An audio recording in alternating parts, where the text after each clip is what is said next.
Hello again, everybody, and welcome back to yet another little short adventure from Notes from the Pastor Cave. And behind me is the lovely and palatial Pastor Cave, which tonight is very warm. It's quite cold outside, which means that the floor kind of responds, and it's just very warm and cozy down here. And I want to mention before we get started here, because I keep trying to remember this, we are now up to 88 subscribers, which means all we need is a dozen more, and we will get to 100. Tell your friends, your neighbors, hey, even tell your enemies that Notes from the Pastor Cave is something that they want to be listening to every couple days in their lives. We have been in Exodus chapter 3, and we kind of get to this really, it's an early climactic moment. There's actually a lot of them between chapter 3 and 4, but this is kind of the first one. God creates this phenomena that attracts Moses. Moses goes over there, and then we talked about last time when the Lord saw that he had gone over to look, God called to him from the bush, Moses, Moses. And Moses said, "Here I am." And so we have this great moment. Certainly, a lot of us, if we know the Bible, we're like, well, this is good. This is great for Israel. This is great for the nation of Israel. But think about this moment just for the life of Moses.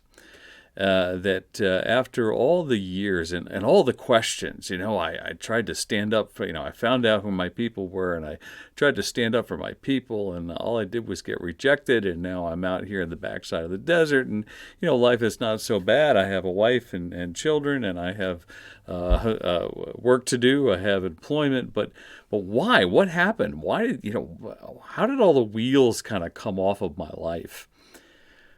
And this is the moment in which those questions begin to get answered for Moses.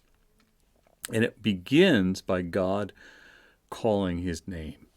And Moses responds, and he says, "Here I am." And there seems to be something in Moses that is ready to respond in this way. And we don't know all of the backstory. We know certainly the way things were kind of set up in his life, that he would have had a very rudimentary knowledge of the one true God, of Yahweh, and that God was not the God of the Egyptians and all the strange creatures and all those things, but that there was only just this one God.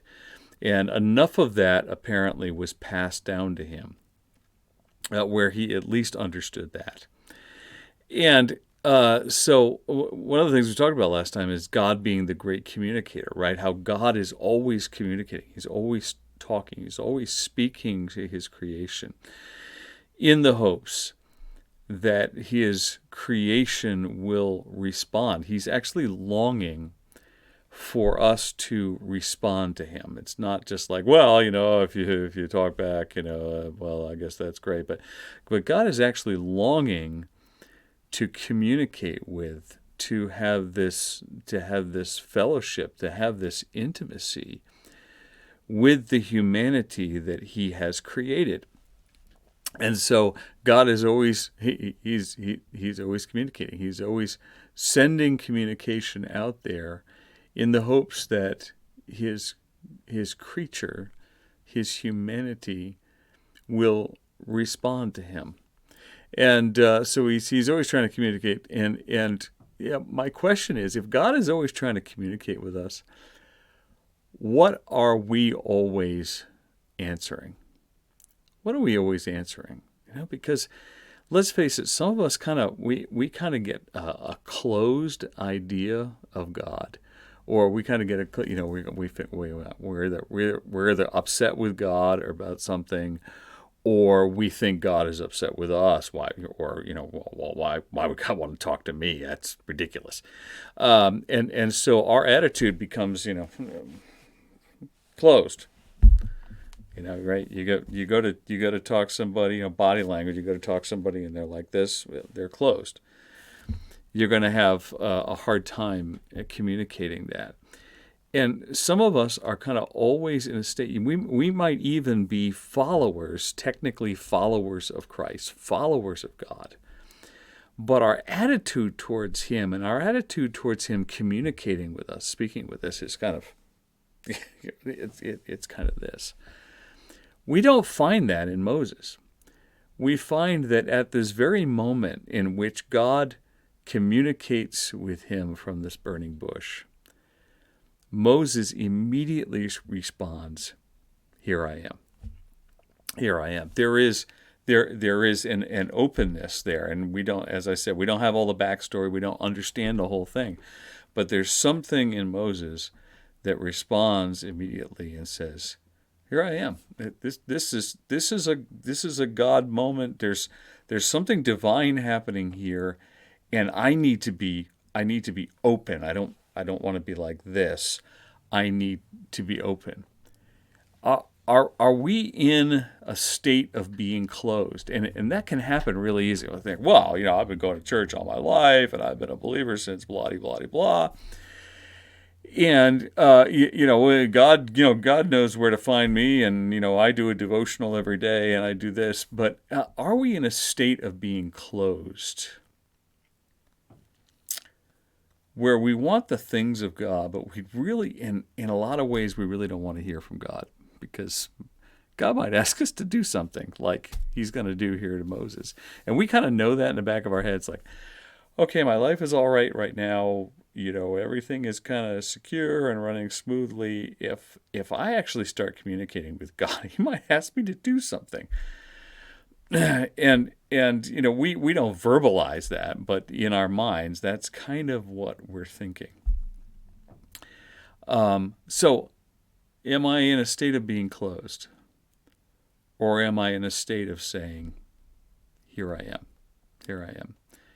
One of the saddest conversations I ever had, and this was years ago, and I still remember it. I went to a luncheon. There were some pastors being featured there, and I honestly don't remember a lot of the details. But I ended up sitting with this guy. It was a big table, and I guess maybe not as many people as they thought had shown up. And so it was just me and this other guy who I did not know, eating lunch and chatting, trying to strike up some kind of conversation. And he had this incredible sadness about him, around him, as I talked to him. And at one point he stopped and said, God called me to do what you are doing. But I said no. God called me to be a minister of the gospel and to do that work full time, and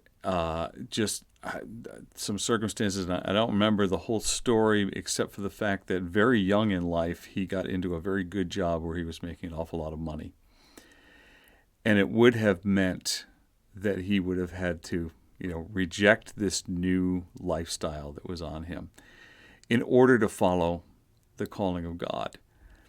And obviously I can't describe it to you, but the sadness that was in this man, running through this man as he was sitting with him. I'm sure he didn't show that sadness all the time, but he's sitting with somebody who had responded to a call from God. And he just started to, he told me the whole story. He just, like, start to finish, he just told me the whole story. And, you wonder, you say, what would have happened? Of course, he probably would have been a lot poorer if he had followed the call of God. But what could he have done, and how much more fulfilled he would have been? I believe that this is a moment in which Moses has the ability. There are some people who would teach that Moses didn't have a choice. I believe that Moses had a choice. Moses had a choice to not say, "Here I am." There are 1,000 things, 1,000,000 things he could have said, or he could have run away, Or he could have said, I don't want this. I've done this, that, and the other thing, and now I'm finally kind of settled into this life. Yeah, it's not ideal. It's not what I thought it was going to be, but at least it's stable. And so I don't want to hear what this entity that's speaking to me from this bush that burns and is not consumed. I don't want to hear it. But instead, Moses says, "Here I am." And when he does that, not only does he free his own life to become what God has called him to be, but he also becomes an agent, as we talked about a couple of sessions ago. He becomes an agent of other people's change, of a whole bunch of people being set free and being taken out of captivity. And so I just beg of you to think about this. What is my state of communication with God? If God is always talking, am I in a state of being closed? Or am I in a state of being ready to say, "Here I am"? That's all we have for today. And so we want to urge you to continue on with Notes from the Pastor Cave. And I hope you have a great day, and God bless you. And Vita Brevis Gloria Eterna. Life is short. Glory is eternal. Have a great day.